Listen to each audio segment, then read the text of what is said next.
ودعا بدعوى الجاہلیت۔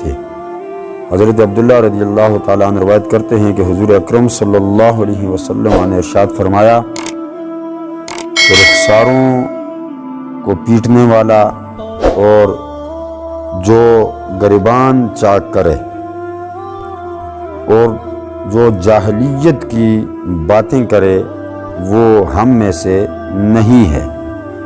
یعنی میت کے رونے کی بات ہو رہی ہے۔ میت پر جو لوگ روتے ہیں، رخسار پیٹتے ہیں، سینہ کوبی کرتے ہیں، نوحہ خوانی کرتے ہیں، بال نوچتے ہیں، کپڑے پھاڑ دیتے ہیں، گریبان پھاڑتے ہیں، ایسے لوگوں کے بارے میں حضور اکرم صلی اللہ علیہ وسلم نے ارشاد فرمایا کہ وہ ہم میں سے نہیں ہے، یعنی میری امت میں سے وہ نہیں ہے جو اس قسم کا کام کرے، اپنے رخساروں پر تھپڑ مارے، گریبان چاک کرے اور جاہلیت کی سی باتیں کرے۔ جاہلیت سے مراد جس طرح کل بھی میں نے عرض کر دیا کہ ہماری خواتین جو ہیں وہ میت پر بین کرتی ہیں، واویلا کرتی ہیں، میت کے اوصاف بیان کر کے روتی ہیں اور طرح طرح کی باتیں جو ہیں وہ اس انداز میں کرتی ہیں کہ سننے والا بھی حیران اور پریشان ہو جاتا ہے۔ تو یہ چیزیں حضور اکرم صلی اللہ علیہ وسلم نے منع فرما دی کہ جاہلیت کے اندر ایسا کام کیا جاتا تھا۔ اور کل والی روایت میں نے عرض کیا تھا کہ حضور اکرم صلی اللہ علیہ وسلم نے ارشاد فرمایا کہ میت پر جو لوگ روتے ہیں ان کے رونے کی وجہ سے، یعنی عزیز و اقارب رشتہ دار جو اس کے روتے ہیں ان کے رونے کی وجہ سے میت کو عذاب ہوتا ہے۔ تو یہ ساری چیزیں پھر اس میں آ جاتی ہیں۔ اگر کوئی اپنے رخسار پیٹتا ہے تو اس کی وجہ سے بھی میت کو تکلیف ہوگی، کوئی گریبان پھاڑتا ہے اس کی وجہ سے بھی میت کو تکلیف ہوگی، کوئی واویلا کرتا ہے، آہو فغان کرتا ہے، ان تمام باتوں کی وجہ سے میت کو تکلیف ہوتی ہے۔ اور بعض روایات کے اندر بالکل صراحتاً حضور نے فرما دیا کہ اس کو قبر کے اندر جو ہے وہ عذاب دیا جاتا ہے پھر لوگوں کے رونے کی وجہ سے۔ اس لیے حضور اکرم صلی اللہ علیہ وسلم نے پیٹنے سے اور رونے سے منع فرما دیا۔ رونا کس قسم کا؟ آہو فغان کر کے، آواز کے ساتھ بین کر کے رونے سے حضور نے منع فرما دیا، جس میں یہ ساری باتیں آ جاتی ہیں۔ خاموشی سے رونا اور غم کا اظہار کرنا یہ سنت ہے۔ وہ میں نے کل عرض کر دیا تھا کہ حضور اکرم صلی اللہ علیہ وسلم اپنے نواسے کی میت پر غمگین ہو گئے اور آنکھوں سے آنسو جاری ہو گئے۔ تو صحابی نے عرض کیا کہ یا رسول اللہ یہ کیا؟ آپ تو ہمیں صبر کی تلقین کرتے ہیں تو خود آپ رو رہے ہیں۔ تو حضور نے فرمایا کہ یہ رحمت ہے، اللہ تبارک و تعالی نے جو بندے کے دل میں ڈال دی ہے کہ ایک مسلمان کے مرنے پر دوسرا مسلمان غمگین ہو جاتا ہے، تو یہ اللہ کی طرف سے دل میں رحم ڈالا گیا ہے۔ یہ جو رونا ہے خاموشی کے ساتھ آنسوؤں کا نکل آنا، آنکھیں بھیگ جانا اور خاموشی کے ساتھ اپنے غم کا اظہار کرنا، یہ سنت طریقہ ہے۔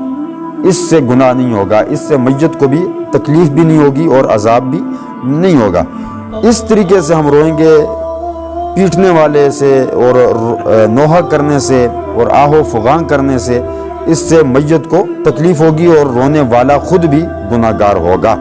قال اخبرتنی عمرۃ قالت سمعت عائشۃ قالت لما جاء النبی صلی اللہ علیہ وسلم، حضرت عمرہ رضی اللہ تعالی عنہا آپ فرماتی ہیں کہ میں نے سیدہ عائشہ صدیقہ رضی اللہ تعالی عنہا سے یہ سنا۔ سیدہ عائشہ نے فرمایا کہ حضور اکرم صلی اللہ علیہ وسلم کے پاس خبر پہنچی، کس بات کی؟ قتل ابن حارثہ و جعفر و ابن رواحہ، حضرت زید بن حارثہ کے شہید ہونے کی خبر پہنچی اور جعفر طیار بن ابی طالب رضی اللہ تعالی عنہ، یعنی ابو طالب کے بیٹے حضرت جعفر طیار حضور اکرم صلی اللہ علیہ وسلم کے چچا زاد بھائی، اور عبداللہ بن رواحہ رضی اللہ تعالی عنہ، ان تینوں کے قتل ہونے کی، شہادت کی خبر حضور اکرم صلی اللہ علیہ وسلم کو پہنچی۔ تو سیدہ عائشہ فرماتی ہیں جلسہ، حضور اکرم صلی اللہ علیہ وسلم بیٹھ گئے، زمین پر بیٹھ گئے، اور کس حالت میں بیٹھے؟ یعنی جب حضور تک یہ خبر پہنچی تو حضور کس طریقے سے بیٹھے، حضور کا انداز کیا تھا؟ فرمایا یعرف فیہ الحزن حضور اس انداز میں بیٹھے کہ غم جو تھا نا، غم اس بات کا حضور کو جو غم لاحق ہوا زید بن حارثہ کی شہادت کا، جعفر طیار کی شہادت کا اور عبداللہ بن رواحہ کی شہادت کا جو حضور کو غم پہنچا، حضور کو یہ خبر ملتے ہی حضور زمین پر بیٹھ گئے اور غم جو ہے وہ حضور کے چہرے سے نظر آنے لگا۔ یعنی حضور کو اس قدر شدید دکھ ہوا، صدمہ ہوا ان تینوں کے شہید ہونے کا۔ تو سیدہ عائشہ فرماتی ہیں وَأَنَا أَنظُرُ، میں دیکھ رہی تھی من سائر الباب شق الباب، دروازے کے سوراخ میں سے میں حضور اکرم صلی اللہ علیہ وسلم کو دیکھ رہی تھی کہ غم جو ہے وہ حضور کے بیٹھنے کے انداز سے اور حضور کے چہرے سے وہ غم نظر آ رہا تھا۔ فَأَتَاهُ رَجُلٌ، تو ایک شخص حضور اکرم صلی اللہ علیہ وسلم کے پاس آیا، فَقَالَ إِنَّ نِسَاءَ جَعْفَرَ وَذَكَرَ بُكَاءَهُنَّ، تو ایک شخص آیا اور اس نے آ کر عرض کیا کہ یا رسول اللہ، جعفر طیار کی بیوی وہ رو رہی ہے، یعنی وہ بھی رو رہی ہے اور اس کے علاوہ باقی جو خواتین ہیں وہ بھی حضرت جعفر طیار کی میت پر جو ہے وہ رو رہی ہیں۔ تو حضور اکرم صلی اللہ علیہ وسلم نے فرمایا فَأَمَرَهُ أَن يَنْهَاهُنَّ، جاؤ اور ان کو منع کرو، رونے سے منع کرو کہ نہ روئیں۔ حضور نے حکم دیا اس بات کا کہ جا کر ان کو منع کرو۔ فَذَهَبَ، وہ شخص گیا، جا کر منع کیا۔ ثُمَّ أَتَاهُ الثَّانِيَةَ، وہ پھر دوسری مرتبہ واپس آیا۔ لم يُطِعْنَهُ، وہ پھر واپس آیا اور آ کر اس نے عرض کیا کہ یا رسول اللہ، عورتیں نہیں مان رہی ہیں، یعنی حضور نے بھیجا کہ جا کر عورتوں کو منع کرو، اس نے جا کر منع کیا، عورتوں نے اس کی بات کو نہیں سنا۔ وہ پھر واپس آیا حضور کی بارگاہ میں کہ یا رسول اللہ، وہ خواتین تو میری بات نہیں سن رہی۔ فقال انہن، حضور نے دوبارہ فرمایا کہ جاؤ اور جا کر ان کو رونے سے منع کرو۔ فاتاہ الثالثۃ، وہ تیسری مرتبہ حضور کی بارگاہ میں آیا۔ قال واللہ غلبنا یا رسول اللہ صلی اللہ علیہ وسلم، اس نے آ کر عرض کیا کہ اللہ کی قسم یا رسول اللہ، وہ عورتیں ہم پر غالب آ گئی ہیں، یعنی وہ ہماری بات نہیں سن رہی، ان کا رونا، ان کا غم جو ہے، ان کا غم کا اظہار اور دکھ اور صدمہ جو ہے وہ غالب آ چکا ہے، لہٰذا وہ رونے سے باز نہیں آ رہی۔ فزعمت انہ قال فحص فی افواہہن التراب، حضور نے فرمایا کہ جاؤ اور جا کر ان کے منہ میں مٹی ڈال دو۔ بڑا سخت جملہ حضور نے فرمایا کہ وہ جو رونے سے باز نہیں آ رہی ہیں ان کے منہ میں جا کر مٹی ڈال دو، جبکہ حضور خود بھی غم زدہ تھے، خود بھی غمگین تھے، خود بھی حضور صدمے میں تھے، لیکن حضور نے آہو فغاں نہیں کیا، اس بات کی ترغیب حضور نے نہیں دلائی۔ حضور خاموشی کے ساتھ اپنا غم جو ہے وہ اس کو اپنے اندر سمونے کی کوشش کر رہے تھے، صبر کا دامن پکڑ رہے تھے، کیونکہ چچا زاد بھائی بھی تھا اور پھر حضور کے صحابہ بھی ساتھ قتل ہو گئے تھے، شہید ہو گئے تھے، تو غم تو حضور کو بھی تھا، لیکن وہ خواتین جو ہیں وہ رو رہی تھی۔ تو حضور نے فرمایا کہ اگر وہ باز نہیں آ رہی تو ان کے منہ میں جا کر مٹی ڈال دو۔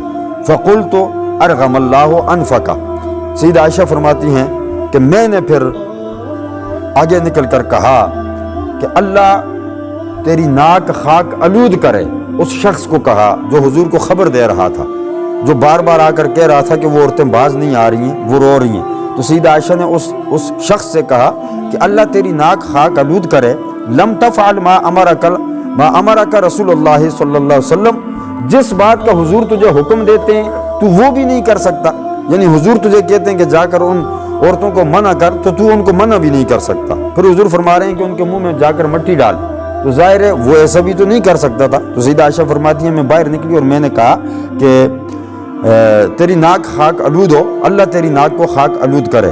یہ بڑی زبردست ایک بد دعا تھی جو عرب کے معاشرے کے اندر دی جاتی تھی، اس کا مطلب یہ ہوتا تھا کہ اللہ تجھے برباد کر دے، تو تباہ و برباد ہو جائے، بڑا سخت جملہ ہے یہ بھی۔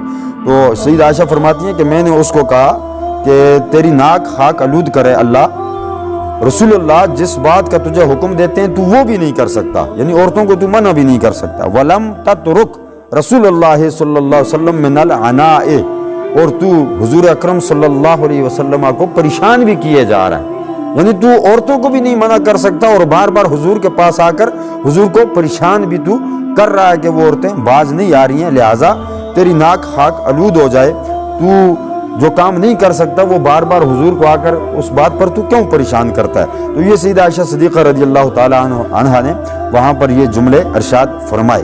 اب اس روایت سے یہ بات سامنے آتی ہے کہ وہ عورتیں جو رو رہی تھیں حضور نے ان کو منع فرمایا، وہ بندہ جا کر ان کو کہہ رہا تھا۔ اور اس میں ایک بات بڑی قابل غور ہے، ذہنوں میں شاید آپ کے سوال پیدا ہو جائے کہ وہ عورتیں حضور کی بات نہیں مان رہی تھیں۔ معاذ اللہ ایسی بات نہیں ہے، وہ صحابیات تھیں، اور جعفر طیار تو حضور اکرم صلی اللہ علیہ وسلم کے چچا زاد بھائی ہیں، اور آپ کی بیوی جو ہے وہ حضور کی رشتے میں بابی لگی، یعنی بابی ہے۔ اس کا نام تھا اسما بنت امیس رضی اللہ تعالی عنہا، حضرت جعفر طیار کی جو زوجہ تھی۔ تو وہ حضور کی بات تو لازمی مانتی ہیں، جتنی بھی صحابیات ہیں، صحابہ کی ازواج ہیں، وہ حضور کی بات مانتی تھیں، آنکھیں بند کر کے حضور اکرم صلی اللہ علیہ وسلم کے حکم پر عمل کرتی تھیں۔ لیکن اس شخص کے جا کر کہنے میں تھوڑا فرق تھا۔ کیا تھا کہ یہ جا کر حضور کا نہیں کہہ رہا تھا کہ حضور منع کر رہے ہیں نہ رو، حضور کا نہیں کہہ رہا تھا، بلکہ اپنی طرف سے ان کو کہہ رہا تھا کہ نہ رو۔ تو اس لیے وہ عورتیں اس کی بات نہیں مان رہی تھیں، وہ خواتین جو ہیں اس کی بات اس لیے نہیں مان رہی تھیں۔ اس حدیث کی یہ طویل محدثین کرتے ہیں کہ اگر وہ جا کر کہہ دیتا کہ رسول اللہ فرماتے ہیں کہ تم نہ رو، باز آ جاؤ، تو یقیناً صحابیات تھیں اور جعفر طیار کی زوجہ تھی، حضور کی بابی تھی، تو وہ حضور اکرم صلی اللہ علیہ وسلم کی بات لازماً مانتی۔ یہ حضور اکرم صلی اللہ علیہ وسلم نے، میں اس حدیث کی تھوڑی سی وضاحت کر کے بات کو ختم کر دوں، شام کی طرف ایک لشکر بھیجا تھا جنگ کے لیے، کفار کے ساتھ ایک لشکر بھیجا تھا جو 3000 بندے پر مشتمل تھا، جس کا امیر حضور اکرم صلی اللہ علیہ وسلم نے بنایا تھا زید بن حارثہ کو اور جعفر طیار کو اور عبداللہ بن رواحہ کو۔ یہ 3 صحابی تھے جن کو امیر بنا دیا تھا، اور ان کو رخصت کرتے وقت حضور اکرم صلی اللہ علیہ وسلم نے فرمایا تھا کہ سب سے پہلے جو جھنڈا ہے سپہ سالاری کا، امیر کے ہاتھ میں ایک جھنڈا ہوتا تھا کہ لوگوں کو پتہ چل جائے کہ یہ قافلے کا سردار ہے، سپہ سالار ہے یہ جنگ کے قافلے کا۔ تو سب سے پہلے حضور نے زید بن حارثہ کے ہاتھ میں وہ جھنڈا دیا کہ تم آگے بڑھ کے لڑائی کرو گے، اور ساتھ فرمایا کہ اگر زید بن حارثہ شہید ہو جائے تو پھر یہ جھنڈا جعفر طیار پکڑ لے، جب جعفر طیار شہید ہو جائے تو پھر یہ جھنڈا عبداللہ بن رواحہ پکڑ لے۔ تو جب وہ جنگ میں ان کا اور کفار کا آمنا سامنا ہوا تو ادھر سے ہرقل جو بادشاہ تھا وہ 1 لاکھ کا لشکر لے کر آیا ہوا تھا، اور رستے میں اس کے ساتھ 3 قبائل کے لوگ مل گئے تھے جو کہ وہ بھی 1 لاکھ کی تعداد میں تھے۔ 2 لاکھ کے لشکر کے مقابلے میں صرف 3000 صحابہ تھے، صرف 3000 صحابہ۔ تو سب سے پہلے زید بن حارثہ لڑتے لڑتے شہید ہو گئے۔ جب وہ شہید ہوئے تو جعفر طیار نے جھنڈا پکڑ لیا، وہ بھی لڑتے لڑتے شہید ہو گئے۔ جب وہ شہید ہوئے تو پھر عبداللہ بن رواحہ نے جھنڈا پکڑ لیا، وہ بھی لڑتے لڑتے شہید ہو گئے۔ اور بڑے مزے کی بات یہ ہے کہ یہ جنگ موتا کا واقعہ ہے۔ جنگ موتا میں یہ 3 صحابہ جو ہیں پے در پہ شہید ہو گئے، اور حضور اکرم صلی اللہ علیہ وسلم اس وقت مدینہ منورہ میں تھے۔ جب یہ تینوں جنگ موتا کے مقام پر شہید ہوئے تو حضور نے مدینہ میں بیٹھ کر اپنے غلاموں کو بتا دیا کہ میرے 3 سالار مارے گئے، وہ شہید کر دیے گئے وہاں پر جنگ موتا کے مقام پر۔ جب یہ 3 شہید ہو گئے تو ان 3 کے بعد حضور نے فرمایا کہ اب جو ہے تلوار، اب جو جھنڈا ہے نا سپہ سالاری کا، وہ جھنڈا اب اللہ کی تلواروں میں سے ایک تلوار نے پکڑ لیا ہے۔ اور وہ کون تھا؟ وہ حضرت خالد بن ولید تھے۔ حضرت خالد بن ولید نے جب جھنڈا پکڑا تو آپ آگے بڑے میدان میں، اور اس قدر لڑے کہ اللہ تبارک و تعالی نے وہاں پر مسلمانوں کو فتح عطا فرما دی۔ یعنی 2 لاکھ کے لشکر پر 3000 کا لشکر بھاری پڑ گیا، یعنی کہ کفار شکست کھا گئے اور مسلمان جو ہیں وہ فتح یاب ہو گئے حضرت خالد بن ولید رضی اللہ تعالی عنہ کے ہاتھ پر۔ جب یہ جھنڈا آیا تو حضور نے مدینہ میں بیٹھ کر خبر دے دی، حضور وہاں پر موجود نہیں تھے، مدینہ میں بیٹھ کر حضور نے خبر دی کہ میرے 3 سالار بھی شہید کر دیے گئے، اور اب جو ہے جھنڈا اللہ کی تلواروں میں سے ایک تلوار نے جھنڈا پکڑ لیا ہے، اور وہ حضرت خالد بن ولید رضی اللہ تعالی عنہ تھے۔ تو اللہ تبارک و تعالی نے پھر ان کو فتح عطا فرما دی۔ یہی حضور اکرم صلی اللہ علیہ وسلم کا علم غیب ہے، اسی کو علم غیب کہا جاتا ہے کہ جو چیز بظاہر آنکھوں کے سامنے نہیں ہے اس چیز کی خبر دے دینا، اسی کو علم غیب کا مسئلہ یہی ہے کہ حضور مدینہ میں بیٹھ کر جنگ موتا کا واقعہ جو ہے وہ اپنے صحابہ کے سامنے بیان کر رہے ہیں، کون شہید ہو رہا ہے، اس کے حالات بھی بیان کر رہے ہیں، کون جھنڈا پکڑ رہا ہے اس کے حالات بھی بیان کر رہے ہیں، اور کس کے ہاتھ پر فتح ہو رہی ہے حضور اس کے حالات بھی مدینہ میں بیٹھ کر بیان کر رہے ہیں۔ یہی علم غیب ہے، یہی علم غیب کا مسئلہ ہے۔ بہرحال یہ ایک الگ بحث ہے۔ اللہ تبارک و تعالی ہمیں صحیح معنوں میں دین کی سمجھ عطا فرمائے، اور میت پر آہو فغاں کر کے، نوحہ کر کے رونے سے اور پیٹنے سے اللہ تبارک و تعالی ہمیں باز رہنے کی توفیق عطا فرمائے۔ وآخر دعوانا ان الحمدللہ رب العالمین۔